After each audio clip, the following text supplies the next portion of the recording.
Guys, how's it going? Welcome to my video.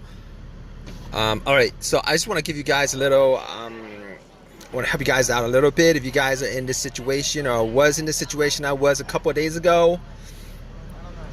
So basically I was at a pet store getting a couple of hamsters and spent most of the day pretty much just hanging out, shopping, etc., etc. This was my last stop of the day. Alright, I had no issues with my car, so went to pick up two hamsters, parked my car, went in to the pet store for a good, I don't know, for a good hour, just looking around the animals, the little reptiles, the fishes, etc., etc. Picked up two hamsters. It was a hot day. Got back in my car, tried to start it, and it cranked. It cranked good. It cranked strong, but it didn't. The engine wouldn't run. It wouldn't run. So I was thinking to myself, okay, this probably has something to do with the battery that I replaced maybe a month ago. I think because I kind of had the same situation before, but before I had like a really slow crank. It was a weak crank, and then it wouldn't crank anymore, and I just had click, click, click, click, click, click, click. But I just assumed since I had that issue, I probably had I was probably having something related to that issue. So wasn't really worried about it because worst case scenario, I exchanged the battery. It was a bad battery or whatever, but I did have my hamster around, and it was like 90 degrees that day, 2 days ago. So I did my normal checks. I turned my headlights on, went out, checked out my headlights, my beams, just to see how bright they were. Now granted, obviously this was around 4 o'clock. The sun was out. It was very hot. It was very bright, and the headlights were strong. I could actually see the headlights. They were on. Couldn't really make out how strong they were. So basically, I was like, all right, I couldn't do anything with that. Got back into my car and tried at least 3 more times to try to get it to turn over. So basically I had even set it to neutral and tried to turn it over, pressed the accelerator a couple of times, see if I could, maybe it was a gas thing. I didn't know I didn't know exactly what the situation was, so I was just trying to figure out how I can get it to start up. None of those things work, obviously. So I was like thinking to myself,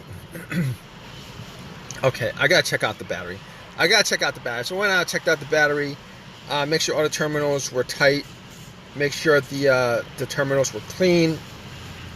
Now, I didn't clean up the terminals when I had put this battery when I got the battery last month. So I had there was I believe there was a 7-Eleven close by. Took my hamsters to 7-Eleven. Got a can of Coke and pour some Coke over the terminals, and pretty much just wiggled the terminals off. Now they weren't super tight, but they weren't loose either. So I was able to wiggle the terminal, two terminals off. Had some paper towel with me, clean it up. Now at this point, I did put my hamster back. I did go into the pet store and have them look at my hamster in this situation. But I cleaned up the terminal, popped it back on, and got it clean enough. I wouldn't say it was very clean. There was some bluish white stuff on there. Got it clean enough. So I was like, I popped it back on, and was all ready to go back home and try to start it, and it would do the same thing. It would crank and not start. Now I couldn't figure out 100% whether it wasn't a battery or not. So what I pretty much did was I pretty much took out a power pack that I bought from Walmart, along with my $50 battery that I bought from Walmart, and I just assumed maybe it was the $50 battery that was the problem. Maybe it was cheap, but I've had these batteries, the Walmart value brand batteries. I've had them, for years and years and years. I never had any issues with it, but maybe this is like the first time. Anyway, so basically what I did was, I got I got that pop pack out, popped it on. It was at about 75% charged up, and was about to go home. All right, that was what was on my mind. I was like, I'm gonna get this started. Probably the battery was a bit weak. Try to start it, and nothing. Same thing, cranked. Everything else worked. It cranked, and still wouldn't start. So I was thinking to myself, okay, this might be a bigger problem. I might have a bigger problem. So I'm like thinking to myself, okay. All right, let's check the ground wire. Main ground wire. There's a couple ground wires on any car, but main ground wire is the negative wire to the frame of the car. It's normally connected to the frame of the car, and that's very, very important, because if that's disconnected, corroded in any way, you're gonna have issues with charging, etc., etc. So what I did was I checked the ground wire and made sure that it was connected to the frame and there's no rust or any kind of corrosion, and there wasn't any rust or corrosion, so I could just exclude that from the cause of it. So at that point, I was able to exclude the battery. I was able to exclude the negative wire. I was able to exclude the alternator, because if the alternator had an issue, I would have been able to just pop on, it would turn on when I popped on the charger, and then the battery pack, and then when I took off the battery pack, it would have died out. So if you guys don't know how to test a quick test with an alternator, if you jump the car and then the car turns on, and once you take the cables off, the car dies, that's the alternator. The alternator is not charging, the battery's dead, the alternator is not charging the battery, etc., etc., causes the car to die. Anyway, let's get back on point. Okay, I could exclude all those things, but the alternator wasn't even on my mind when that happened, because normally the alternator dies out when your car is on the road or when your car is running. So I was thinking to myself, okay, what else could it be? It could be a variety of things. It could be a variety of things. It could be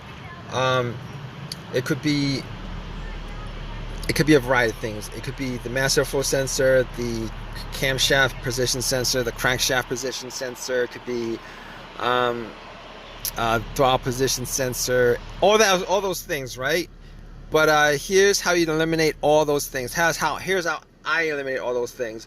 I was thinking to myself, was the check engine light? Did I have a check engine light on? And I did not have a check engine light on. And every single one of those things have a sensor connected to it, where if there is an issue with any of those things, the check engine light would pop on, and you would see the check engine light on your dash. But I did not see the check engine light on my dash. As a result of that, I was able to eliminate every single one of those things pretty much. Now, there's a few instances when maybe the camshaft is off and it doesn't send out a signal that there's an issue, but I could pretty much eliminate all those things because my check engine light was not illuminated. But I also had a situation a while ago where the car's computer, and not particularly in this car, but a car that I had previously, where the car's computer was malfunctioning, wasn't able to connect to the car itself.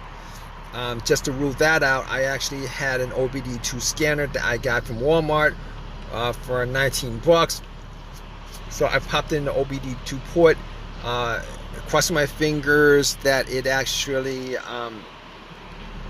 scanned all the way through. It good enough.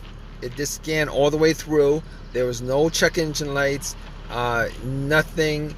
It gives you the readout and all that stuff. So at that point, giving me the readout, I would know that the computer is okay. Because if the computer wasn't okay, it would scan probably halfway and then it would just terminate the scan, and that didn't happen. So at that point, I could rule out all those things I listed, including the car's computer being the issue for this problem. By the way, you guys can please give me a thumbs up, please subscribe, please before I continue, please, if you guys have any comments, leave me a comment in the comment section. If you guys want to donate $1, please do so also. But anyway, back to this fix. So I was like, okay, I could rule all those things out. What else could it be? What else could it be? It could be the key fob. A lot of times the key fob could be causing it, but I remember I changed the battery about 2 months ago, and I don't think that battery would have died out so soon. So I was like pressing and holding the remote, just the doors and stuff like that, just to make sure everything worked, and then try to turn it on again. It didn't do anything. So I was like, okay, all right. So we're now down to maybe some expensive things, some expensive repairs. But just before that, we have a couple of things that we could do just to figure out what the issue was, and this is what I did. So I was thinking maybe it's the fuel pump. All right. Now, normally with this fuel pump test, you need two people. One to turn the car to the on position, the other person to be right next to the gas cap to listen with the gas cap off, just to listen to see whether there's any kind of whizzing sound coming from the fuel pump. Now, it was just me out there and the hamsters that I had at the shop, so I was like, all right, let me just get in my car, roll out the windows. It was very, very hot. Turned off the radio, the blower motor, etc., and I'm gonna put it to the on position a couple of times, see if I can hear any kind of whizzing sound. Turned it on position. Wasn't able to make out too much whether there was a whizzing sound coming from the fuel pump or not.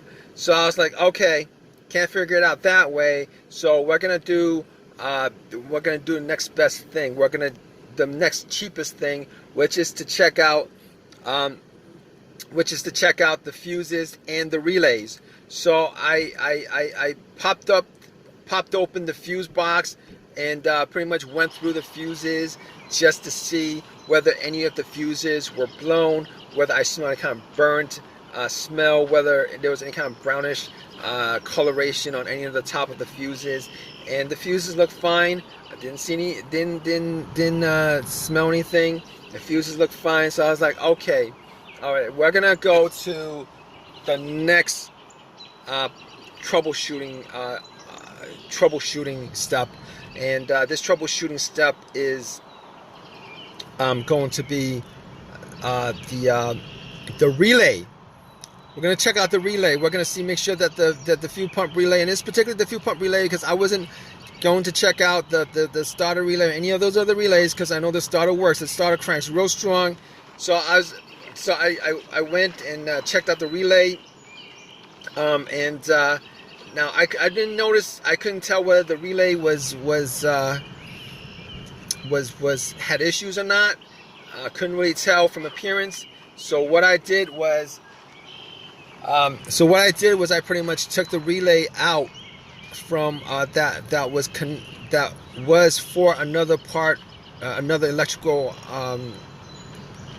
thing in the car, and I pretty much just swapped out the relay for the fuel pump, checked out where the fuel pump relay was, swapped that out for the other one, just made sure that the other relay had the same specs as the one that I popped out from for the fuel pump. Anyway, I swapped those out and went back into my car and tried to start it. And just to make a long story short,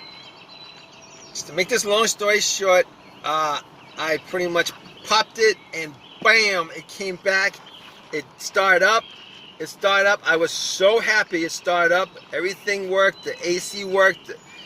So I knew at that point that it wasn't a fuel pump. It was a fuel pump relay, which was the cheaper of the two to fix, obviously. Got my hamsters, went to AutoZone, drove it to AutoZone, without changing any change, got to AutoZone, got another relay for about, I don't know, $14 or something like that. Popped it back, just pretty much just pop that in, and this car has been starting up good ever since. It's so if you guys are ever in this situation, definitely go through all the steps. Go through all the steps that I went through, All right, as far as troubleshooting is concerned, there's a good chance that one of those things is the cause of your crank no start situation, and hopefully it wasn't.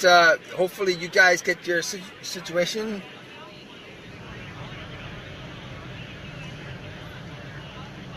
Hopefully you get your situation fixed. Hopefully everything works out for you guys. Now, like I said before, if you guys want to give me a thumbs up, please give me a thumbs up. Please leave your comment in the comment section, whatever's happening with your car. Maybe you could help other people out with maybe your situation too. And if you guys want to donate anything to me, donate, donate whatever you guys want to me, $1 or whatever. And aside from that, thank you for watching this video. Hope this has helped you guys out in any way possible. Like I said, guys, just go down the list of all the things I listed. There's a good chance that one of those things is causing your car situation. All right, guys? Take care.